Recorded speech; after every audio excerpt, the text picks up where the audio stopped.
Bite-Sized PL, professional learning you can consume during lunch or on a dog walk or while you drive to school. Our goal is to provide meaningful, engaging, and brief conversations for educators. And our guests today are Chadli Bodily and TJ Strain. Welcome. Thank you. Thank you. Glad to be here. We're so excited to have you guys. We are excited to talk about one of the acronyms in education. There are so many. We're talking about PLCs today, Professional Learning Communities. We wanted to talk with two of the experts in the district who can give us kind of a sense of where we are.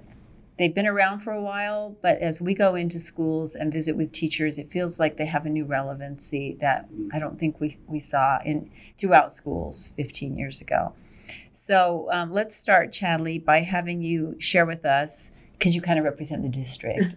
It's a good place to be. I won't lie. It's great. Share with us the vision of PLCs, and maybe specifically in secondary schools, but really broadly. I think elementary teachers have always done a little better job with PLCs, teaming at least. Yeah, and I think it's been a long time coming, right? Like, it's not something that's new to the secondary world. I think it has been consolidated maybe more just in this last year into really focusing again on the PLC framework and its role in the high reliability schools framework.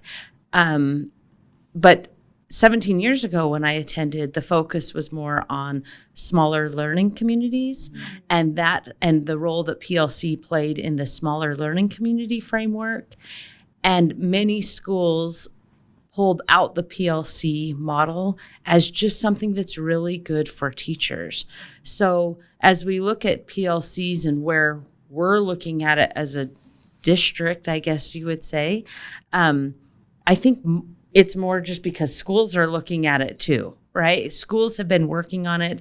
PLC work is not like some of the other things that we tend to get into with education where we go, oh, this is just where it is right now with education, right? Like, we've all been in schools where we hear, oh yeah, I've heard, we've done this before. This is the cycle of education. Right, the pendulum swinging back and forth. Right. We know the metaphors. Right, so PLCs, that's a continual work. If we consider ourselves continual learners and always looking to change, PLCs is the process by which we just continue to get better.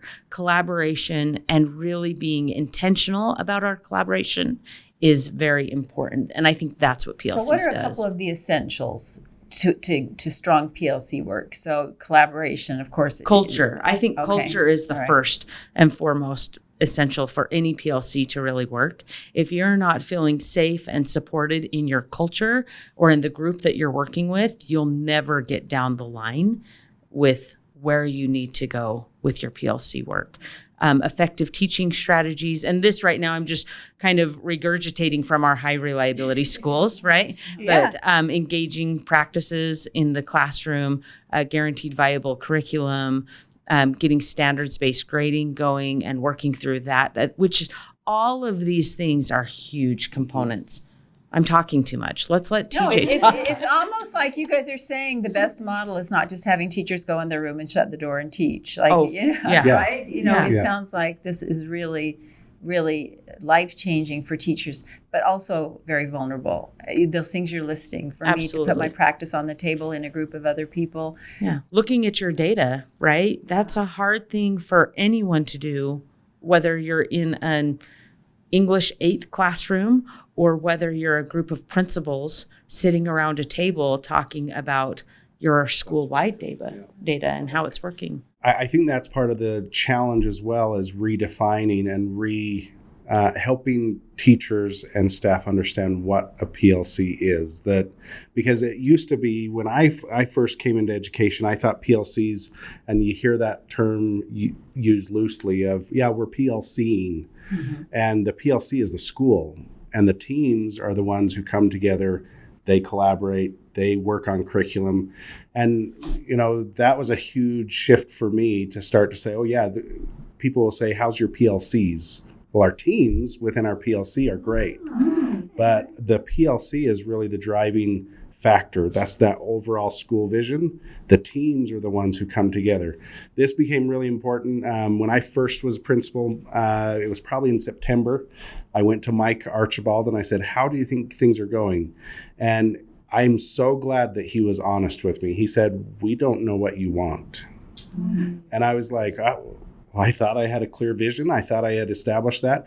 But in the first chapter of Learning by Doing, DeFore says, you have to establish a mission, vision, and values. And that's your PLC, and all the teams work toward that. Because if you don't do that, then you have the math team that has their PLC goals and their mission and their values that don't always correlate with your English. And so it's always redefining that of saying, no, we're going to team to get back to the overall goal of what our PLC wants and what we want to accomplish. So that's a huge task of just going back, and some people will say it's semantics, but after my experience of we had to set that clear vision, mission, and values, and then all our teams started to fall into place because we were all working toward the same goal of purposeful learning, academic tenacity, character, and knowledge. And so that's what we're all going for. And so when teams meet, they're focused on those 4 areas. It also debunks the idea of, sometimes you've heard schools say, well, we have a really good science PLC. Mm-hmm. We have a really good math PLC. Then you have a really good math team. Mm-hmm. You don't have a PLC because you're not functioning under a whole PLC structure as a school system. And it really is a systematic structure, not just an individual group structure, which is why we talk about like a principal PLC team, but it's the district-wide structure, vision, mission, values of PLC that really brings all administrative leaders in our district together to work towards that as a school-wide system. I think that is amazing, and it goes into right what I wanted to talk about next and kind of dig into that a little bit more, because I think those semantics, how it's kind of structured, are pretty critical, because two things that have influenced my ideas on this. One, in my work with new teachers, almost always, sink or swim, what has determined a teacher's job satisfaction in their first few years, like the biggest determiner is that team. Oh, I got a great friend right here. They're taking care of me. We plan together. It's going really well. Even though the job is really hard, they're still learning. That strength of the team has been a really big influence. But historically, what I've seen, in my own experience in teams or being part of a school PLC, it really has been driven by personalities of specific teachers, or like that culture thing where we were meshing or maybe we weren't. And that was kind of what was driving the success of that teaming within that PLC structure. And so my question is, what are those like concrete things to make sure that we're not relying just on the vibe, good vibes from a team that's, willing to like get in there and do the work to really make sure that they're functioning at that high level? Well, and I think one of the most important things is you don't get to opt out. So we make sure we schedule a time for that, and everyone needs to be there, and everyone needs to be ready to look at the data and look at how things are going with our students. And so it takes a lot of administrative work to make sure we're attending some of those meetings, to make sure people are participating. And it's not we don't have a checklist to say Katie spoke 5 times, or, it's more, are we collaboratively coming together and making sure we're focused on student learning? And that's the second thing, is it has to be focused on the learning, not the teaching. We've all had teachers who have taught and we haven't learned anything. But if we're focused on how are the students receiving our material and how are they receiving the teaching that we're doing, are they learning from that, then that's the key, I think. So it takes a lot of work, but I think teachers then start to realize, wow, this really is awesome. And then they feel better about what they're doing. They feel like they're not an island. They feel like they're not alone. They have a group that they can talk to and talk through some of these concerns. And so that vulnerability comes out, and it's welcomed and it's appreciated rather than set aside. What do you do with those teachers that we might call the singletons? The only band teacher in the building and the only choir teacher in the building. Yeah, for example, our art, we had them get into their team, their department team. Their subject team is a little more difficult, but even subject teams, we say, okay, but art has some themes that they're working through. And so let's look at some of these thematically. Whether you're in art or choir or orchestra, presentation is one of those themes that is across all of those subject areas. So maybe as an art team or a department team, you're going to get together and say, well, as a department, we see that our students need to learn how to present. They need to learn how to prepare for a presentation. So what are we going to collectively do in order to establish that? And then we always suggest to our singletons, let's reach out to other schools within the district that you can become a team with them and you can get some of those same ideas. That's something we probably need to do better on, just making sure that's more organized and structured rather than, hey, this is a good idea, and then a teacher doesn't have the time to do it, or it's just put on the back burner. It's also important to note that when you really identify the PLC as the whole school structure, then a singleton doesn't exist because they're a part of the school structure. So they can go, even though they may be looking and reflecting alone on what they want students to learn, how they're going to know if they've learned it, and how they know if that student hasn't. That may be something that's happening on their own in their welding classroom, but they're still a part of that PLC work because they're working towards the mission and vision of the school. It just happens to be for that day, they're on their own. That doesn't happen all of the time because certainly they're reaching out to the whole district. All of the welding teachers are talking at some point.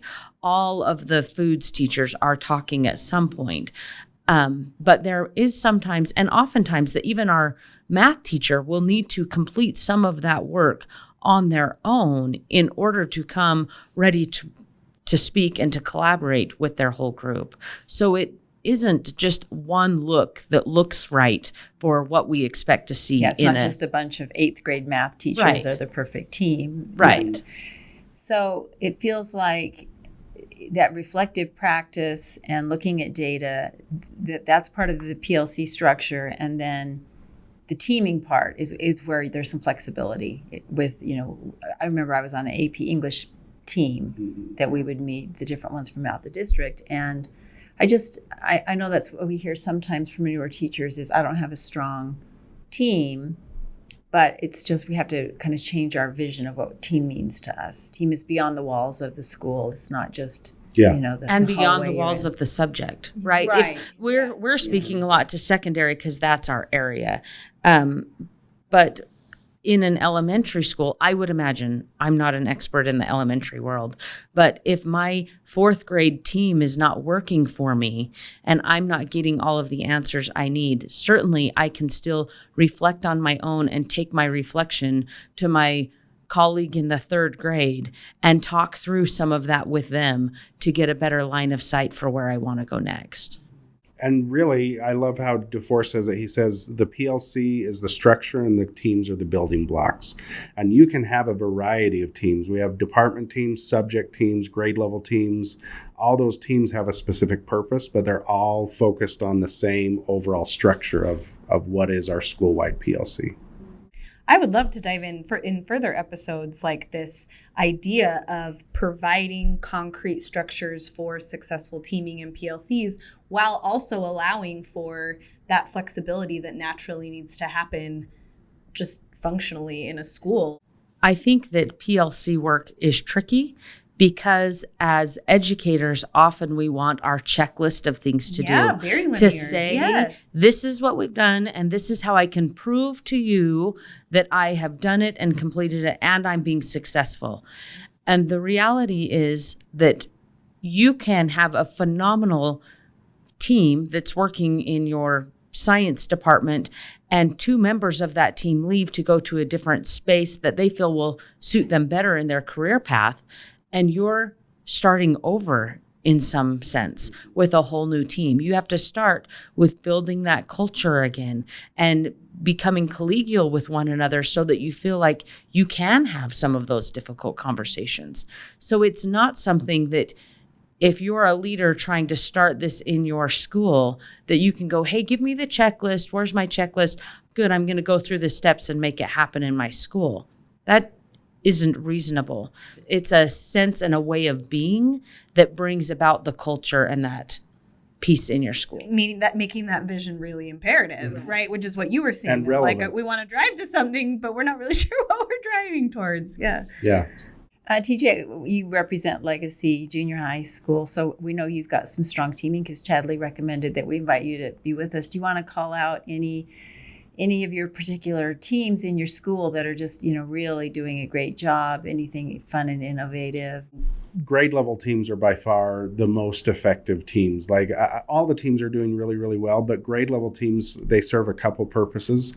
One, it's bringing teachers from all subject areas into the same room.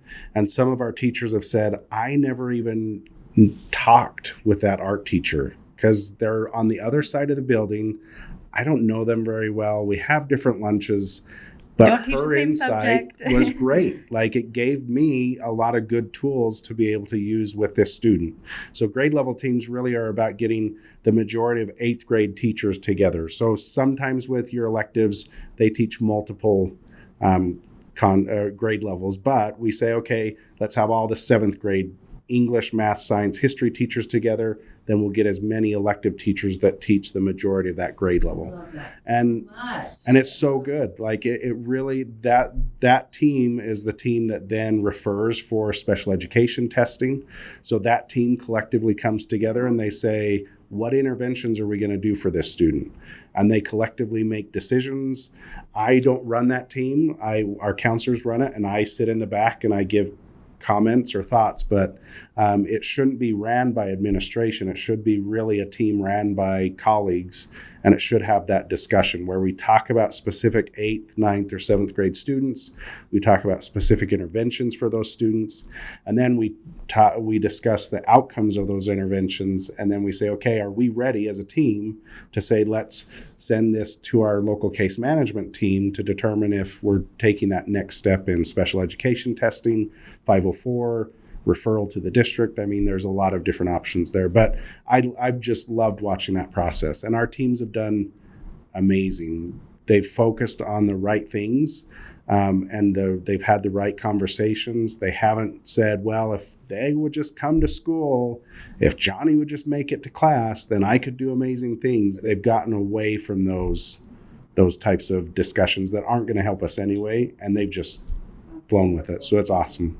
I got chills because as a secondary teacher, I think you forget, we spend so much time in our content teams. And I think we forget that the people that have our same students are not our content teams. So if we are talking about the best needs for specific kids and student learning, it's the teacher down the hall that has them for an hour and a half after you do and is doing different things with them. And that collaboration, I imagine, is something special. And it's just awesome because they have a different relationship with the kid. Absolutely. So sometimes the teacher who has never had a problem or an issue with this student, they'll say, well, have you talked about their likes? Have you talked about some of their interests? Because that naturally comes out in some subject areas a lot more easily than it does in other content areas. So now that gives that teacher a tool to say, hey, I heard about your soccer game this last week, that you rocked it. That's awesome. Great job. And just that one phrase alone can really switch for a teacher the ability to build a connection with that student. So those are some of those added benefits, but they're definitely huge benefits and great things that we've seen because of that. What advice do you have for, eager teachers, new or veteran, that really want to engage in this meaningful PLC work? What advice do you have for them? The first thing I would say is, what is the one piece of data that you can look at from this last week? As a teacher, what can you look at to see if students have learned? And then just bring that to the table. If you're not looking at any data, you're just talking about in your PLC, hey, this is what my plan is for next week. This is what's going on. This is what I'm thinking about doing next week. that's the wrong type of discussion. So look at any piece of data that you can gather from last week and just bring it to the table. Because when you're vulnerable with your group, they'll for sure give you feedback. Typically, they're going to give you feedback and they'll start chiming in. But over time, that's what will help them also bring their data to the table. And so I think if you can pinpoint a piece of data from last week and bring it and be willing to be vulnerable and open and talk about it, that's where you're going to start to gain the most headway. And that's 100% true. Just because data is always scary, and I've had some teachers who say, no, I will not share that. There's just no way. It's scary. It's scary. It is, and the biggest message is this is not always a reflection of you as a teacher or you as an educator. This is numbers and this is data. This is real data that we can use to improve student learning. So when we have the teaching focus that I did the teaching piece, now the data represents what I taught, then it's a lot scarier than when you say, I taught something, here's the data that says, did they learn it? And so now if that's the conversation, then hopefully teachers will realize it's not as much about them as it is about the students. And now we just hone and switch up our practice. So it's just that mind shift of being vulnerable and being okay with it, but also being confident enough, because some of the best teachers in our building are brand new teachers. They're coming out of school with some of the best new up-to-date instructional practices and strategies. They should be confident in their ability to contribute to that team and to say, hey, no, this is something we need to look at, and to be confident enough to share those thoughts and ideas. Yeah, and not to negate that, but also on that same line of thinking, our veteran teachers also have a ton to bring to the table. Yeah. I was working with a business group, and they're all incredible teachers. But the most veteran, Scott Applegate, he's retired now, one of my favorite people, was doing amazing things in his classroom, and kids were learning in his classroom. But he was just like, oh, this is old news. Oh, this is the way I've done it for years. But the newer teachers could learn so much from him. But he probably never would have brought that to the table until it was like, let's look at all of our data. And then he was like, oh, yeah, I can tell you why that happens. Oh, I can tell you why that happens, right? And it was so easy for him to just talk about it. But until the structure was in place and until another teacher said, hey, let's look at this, it just wasn't a thought for him to look at that. So as a new teacher coming in, if you're bringing it to the table, you might be surprised at what your veteran teachers will offer you just by you being vulnerable to that.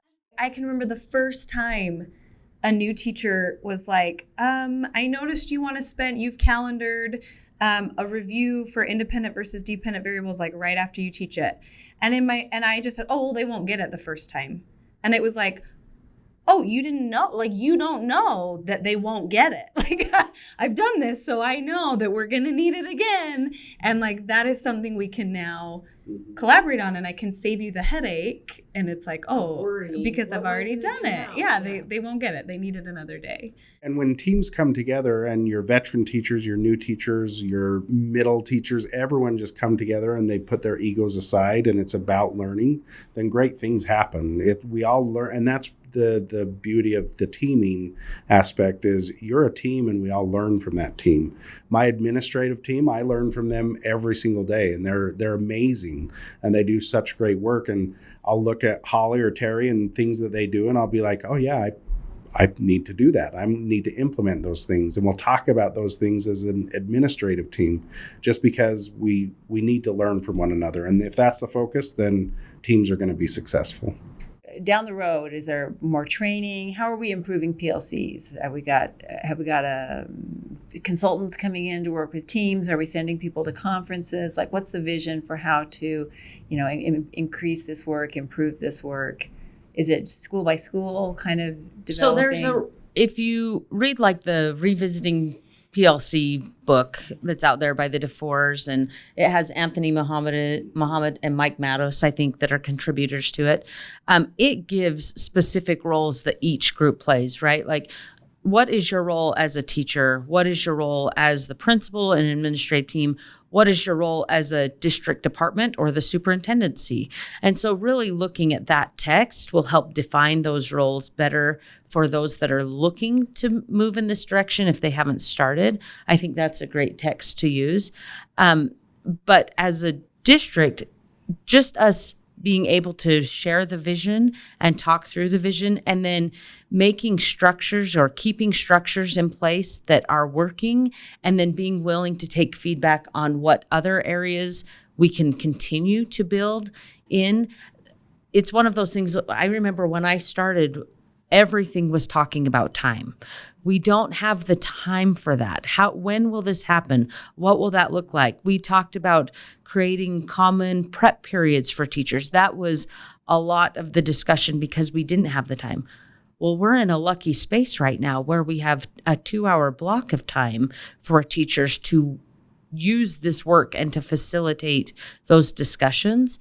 But that doesn't mean that there's not still room for growth and area for improvement from a district structural perspective. And the thing I'm most excited about is we've just been doing high reliability schools, and that framework just allows administratively and our teaching staff to be able to see the reality. So it's all survey based, surveys with parents, students, teachers, and administration. And then we have certain thresholds of what we want to achieve. And so part of that is that PLC, school-wide PLC process. Do students know that teachers are teaming? Do parents know that teachers are teaming? Do teachers know that they're teaming? And do they know the purpose? Do they have a clear model of instruction? Have they come together to create that model? So there's just some indicators within the high reliability schools framework that are just, they've clarified everything for me as a principal, and it's given me specific steps of what I need to focus on, where our weaknesses are, where our strengths are, and that's been probably the most engaging and fun work that I've been doing in the past year and a half. Yeah, and as school directors, one of the things that we've talked about is that each school is in very different positions and very different steps of this process, mm-hmm. right? So to go into a meeting, when we do our director leadership meetings and say, okay, let's all do this next, that's just not going to happen and be valuable. So what we do is we talk about the themes that come out through the high reliability schools framework, and then help principals learn from other principals of what's working well in their school and what they've tried and didn't work well. And really helping them build from each other, we've found is the very best training. I don't know, maybe TJ's going, no, it was terrible. Anytime I can get with other principals and sit down, always. I mean, we always just get ideas from each other. We think through things. And like Chadli said, we all have different little intricacies at our schools. You know, some of us have teaching staff who are doing amazing things, and all teachers are doing amazing things, but some are advanced in other areas, and so we can learn from that and grow from it. And you really have to personalize the process even in a school, right? Yeah. What TJ is going to go into one department and talk with them about and encourage them to move forward on is very different than what he would go into a different department. So that personalization that we talk about for students happens at a teacher level, at administrative level, at every piece. At you have to personalize for each one. It has been so great. I know what we wanted to do with this episode was kind of get the 100-foot vision. And I know we want to do a series on PLCs to kind of dig in deeper with teachers, with administrators, what's working, how's this function.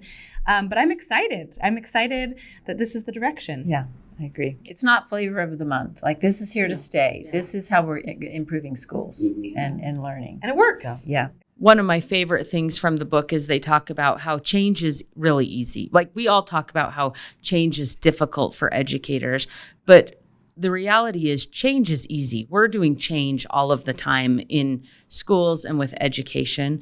What's hard is improvement. Just making that next step for improvement is really tricky sometimes because it pushes us outside of the comfort zone. So if my one tidbit would be, if you're moving towards this, you just have to push yourself outside of your comfort zone to see where you can find improvement. All right, we like to end episodes with a gift. So do each of you have something that's making you happy this week or a recommendation for our listeners?